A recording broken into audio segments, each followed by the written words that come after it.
Tiffin తినేసి మనం వేరే ప్లేసులు కూడా చూడడానికి వెళ్ళిపోదాం.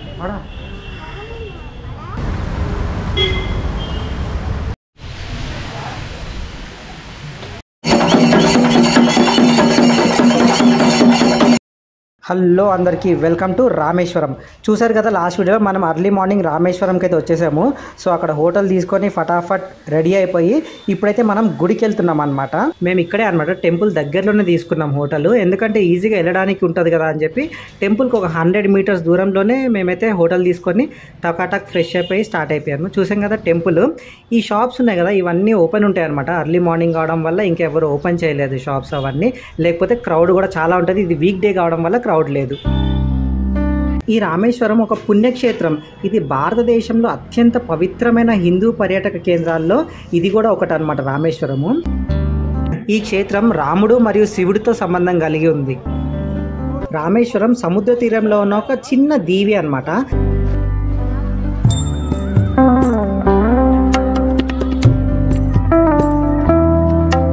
దర్శనంకి వెళ్ళే ముందు ఇక్కడ అగ్ని తీర్థం అని ఉంటుంది, అంటే సముద్ర స్నానం అన్నమాట. సో కంపల్సరీగా దర్శనంకి వెళ్ళే ముందు ఇక్కడికి వచ్చి ఈ సముద్రంలో స్నానం చేసి బట్టలు మార్చుకొని ఇక్కడ నుంచి దర్శనానికి వెళ్తారు.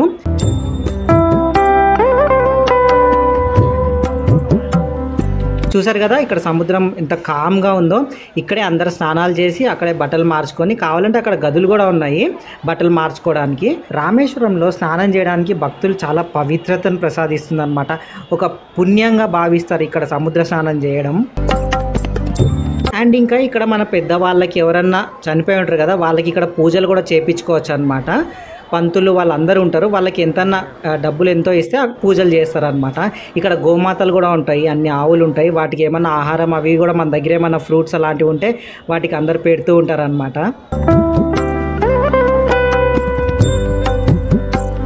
మేము ఆల్రెడీ తలస్నానం చేసి వచ్చాము.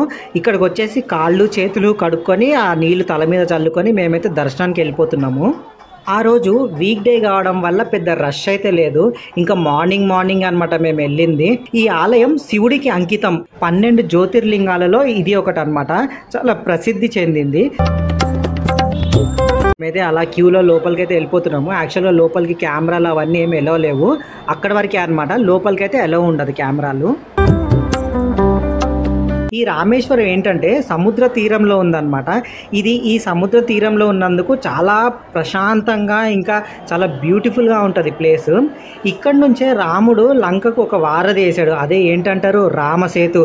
మన హనుమంతుడి సాయంతో మన ఇండియా ఈ ధనుష్కోడి నుంచి ఈ రామేశ్వరం నుంచి శ్రీలంకకు ఒక వారధి కట్టాడు అనమాట. దాని పేరే రామసేతు.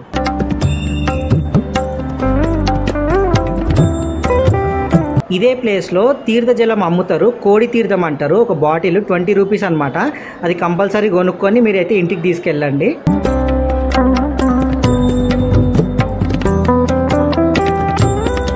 ఈ బోర్డు చూడండి ఎక్కడి నుంచి ఎక్కడికి అనేది మొత్తం డిస్టెన్స్ మొత్తం ఇన్ఫర్మేషన్ రాసింది. అలా బయటకు వచ్చేసిన తర్వాత నేనైతే ప్రసాదం కొనుక్కున్నాను. ఆ కోడి తీర్థం ఏదైతే చెప్పానో వాటర్, అది ఒక 2 బాటిల్స్ ఇంకా ప్రసాదాలు అన్నీ కొనుక్కొని ఇంకా మా దర్శనం అయితే కంప్లీట్ అయిపోయింది. దర్శనం అయితే అయిపోయింది. ఇప్పుడే 9 o'clock లోపలికి వెళ్ళాము. ఫ్రీ దర్శనం అనమాట. 100 రూపీస్ 200 రూపీస్ స్పెషల్ దర్శనం కూడా ఉన్నాయి. బట్ మేమైతే ఫ్రీ దర్శనంకి వెళ్ళాము. జస్ట్ ఒక 2 hours అయిపోయింది. ఇప్పుడు టైం ఏమో 11:30 అవుతుంది. మార్నింగ్ 9 o'clock లోపలికి వెళ్ళాము. ఇప్పుడేమో 11:30, 2.5 hours కంప్లీట్ అయిపోయింది. సో ఇప్పుడైతే బయటకు వచ్చి టిఫిన్ తింటున్నాము. టిఫిన్ తినేసి మనం వేరే ప్లేసులు కూడా చూడడానికి వెళ్ళిపోదాం. అలా మేమైతే టిఫిన్ తినేసి ఇక్కడ పక్కనే రామతీర్థము, సీత తీర్థము, లక్ష్మణ తీర్థం ఉన్నాయి. అవన్నీ చూడడానికి అయితే నడుచుకుంటూ వెళ్ళిపోయాము. ఫస్ట్ మనమైతే ఇక్కడ రాసింది చూడండి, రామతీర్థం లేదా రామకుండ్ అని రాసింది కదా, 2 ఒకటే అనమాట. ఆ ప్లేస్ చూద్దాం పదండి. సో వచ్చేసాము మనమైతే రామతీర్థానికి. నడుచుకుంటూ గుడి దగ్గర నుంచి నడుచుకుంటూ వచ్చేసాము. రామతీర్థం అంటే అదొక కోనేరు లాగా ఉంటుంది, వాటర్ ఉంటాయి అంతా. ఇది ఒక పవిత్ర స్థలం అనమాట. దీంట్లో స్నానాలు చేస్తే మన పాపాలు ఏవైతే ఉంటాయో అవన్నీ పోతాయి. బట్ ఇక్కడైతే ఎవ్వరూ లేరు. ఆ నీళ్లు కూడా ఎప్పటివో ఉన్నాయి, ఎవరైతే స్నానం చేయట్లేదు కాబట్టి మేము కూడా ఇంకా దగ్గరికి అయితే వెళ్ళలేదన్నమాట. జస్ట్ దూరం నుంచే ఉండి చూస్తున్నాము. సో దీన్నే రామతీర్థం అంటారు.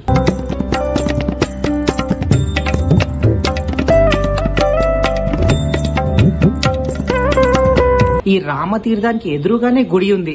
ఏదైతే కోనేరు ఉందో ఇప్పుడే చూసారు మీరు, దానికి ఎదురుగానే ఈ రాముడి గుడి ఉందన్నమాట. లోపలికి వెళ్ళేసి మనం ఒకసారి దేవుడి దర్శనం చేసుకుందాం. ఇది గుడి అన్నమాట. లోపలైతే ఫోటోలు వీడియోలు తీయనిస్తలేరు, అందుకనే ఇక్కడ వరకే నేనైతే తీశాను. ఇక్కడ చూడండి రాయితో చేసిన ఎన్ని సర్ప దేవతలు ఉన్నాయో. ఇక్కడ పూజలు చేస్తారు అనుకుంటా, బట్ మేము వెళ్ళిన టైంకి అయితే ఎవరు అక్కడ లేరు, పంతులు ఎవరు లేరు కాబట్టి అలా ఉందన్నమాట. సో మనం రామతీర్థం చూసేసాం కదా, ఇప్పుడు మనం ఎదురుగా ఉన్న సీత తీర్థం చూద్దాం. పెద్ద దూరం ఏం లేదు, జస్ట్ వాకబుల్ డిస్టెన్స్ అన్నమాట. ఎదురుగానే ఉంది చూడండి, ఇక్కడ రాసింది కదా సీత తీర్థం. బట్ ఇక్కడైతే ఏం లేదు, మొత్తం లోపల చెత్త ఉంది, నీళ్లు లేవు, ఏం లేవు, చుట్టుపక్కల మొత్తం చెత్త ఉంది, ఎవరు పట్టించుకోలేదు, దాని అట్లా వదిలేశారనమాట. ఫుల్ అంటే ఫుల్ వర్షాలు పడుతున్నాయి ఇక్కడ రామేశ్వరంలో. మార్నింగ్ నుంచి పడుతుంది ఆగుతుంది, పడుతుంది ఆగుతుంది. సో అక్కడ ఎదురుగానే లక్ష్మణ తీర్థం అనమాట. ఇందాక రాముని తీర్థం చూసాం కదా, ఇక్కడ సీత తీర్థం చూసాం కదా, ఆ ఎదురుగా లక్ష్మణ తీర్థం ఉంది, అది కూడా చూసేసుకుందాము. కొంచెం వర్షం తగ్గినాక మనం అయితే అటు వెళ్ళిపోదాం. మనం వచ్చేసాము లక్ష్మణ తీర్థం. ఇక్కడ రాసింది చూడండి, లక్ష్మణ క్రియేటెడ్ దిస్ తీర్థం టు రిజాల్వ్ హిజ్ సిన్ అన్నమాట. అంటే తను చేసిన పాపాలన్నీ కడిగేసుకోవడానికి ఇక్కడ ఈ కోనేరు ఏదైతే ఉందో దాన్ని సృష్టించాడు అనమాట. దాన్నే లక్ష్మణ తీర్థం అంటారు. గుడి ఇంకా కోనేరు రెండు ఉన్నాయి. గుడి కూడా చూడండి ఎంత బాగా ఉందంటే కలర్ఫుల్ గా, చాలా బ్యూటిఫుల్ గా ఉందన్నమాట గుడి. లక్ష్మణ్ తీర్థం చూసారు కదా, అలా కొంచెం ముందుకు రాగానే ఇక్కడ చూడండి ఒక పెద్ద బిల్డింగ్ ఉంది. లోపల అంతా కృష్ణుడికి సంబంధించిన హిస్టరీ ఉంటది అనమాట. బయట మాత్రం శివుడి విగ్రహం చూసారు కదా, నాగుపాము విగ్రహాలు బాగున్నాయి. లోపల అలా రాగానే కృష్ణుడు ఆ పర్వతాన్ని ఎత్తే ఇది ఉంటది కదా, దాన్ని మొత్తం ఇలా చేశారనమాట. బాగుంది. లోపలికి ఫ్రీ అనుకున్నా, కానీ ఫ్రీ ఏం కాదు, ఒక 10 రూపీస్ టికెట్ తీసుకోవాలి. ఒక 10 రూపీస్ టికెట్ తీసుకుని ఇలా లోపలికి వచ్చేస్తే ఈ ఎంట్రీ చాలా నచ్చింది అనమాట. ఒక గుహలోకి వెళ్తున్న ఫీలింగ్ అయితే వచ్చేసింది.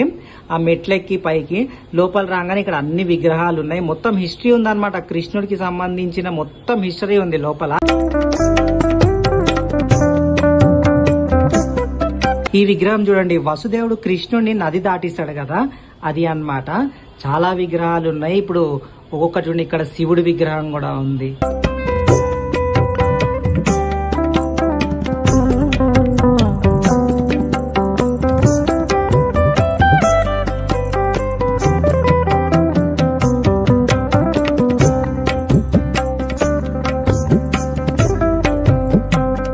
ఇక్కడ చూడండి ద్రౌపది వస్త్రాభరణం సీన్ అయితే మొత్తం ఇక్కడ మన కళ్ళకు కట్టొచ్చినట్టుగా అనిపిస్తుంది అనమాట.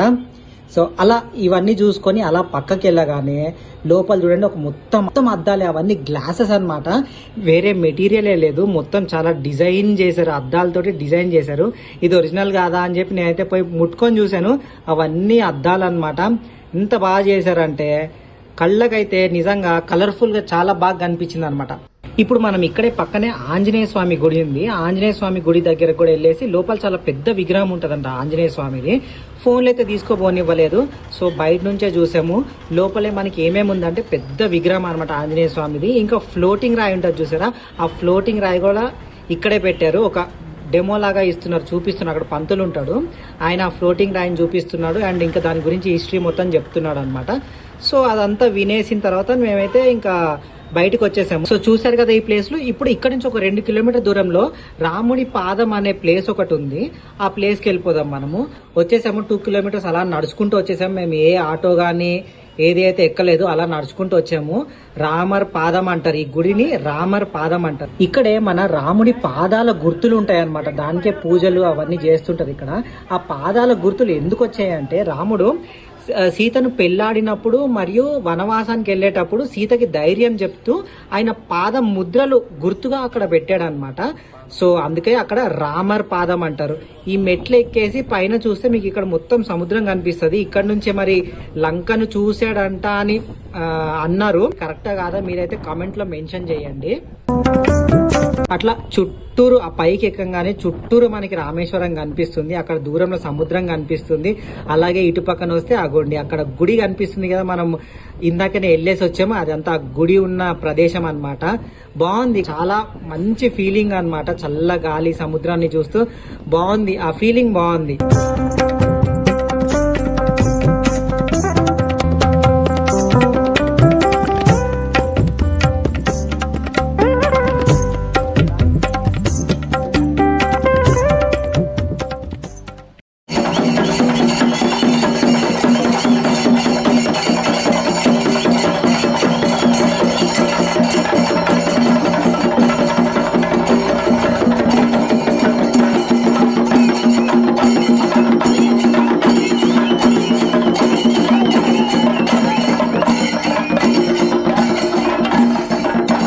ఇప్పుడు దాకా బ్యాండ్ అవన్నీ చూసి నేనైతే ఏ గుడి ముందు ఏదో పూజ జరుగుతుంది ఏదో అనుకున్నాను. బట్ అది కాదు, అది పెళ్లి రిసెప్షన్ అన్నమాట. నవ్వు వచ్చింది నాకే. బట్ చాలా బాగా వాయించారు కదా కేరళ స్టైల్లో. ఇవన్నీ ఇల్లులు అనమాట, రామేశ్వరంలో ఇల్లులు, టౌన్లో ఇవన్నీ ఇల్లులు, చిన్న చిన్న షాపులు పెట్టుకొని అన్ని ఇల్లులు. చూసారు కదా టెంపుల్స్ మొత్తం ఎట్లా వెళ్ళాలి, ఏమేమి వెళ్ళాలో.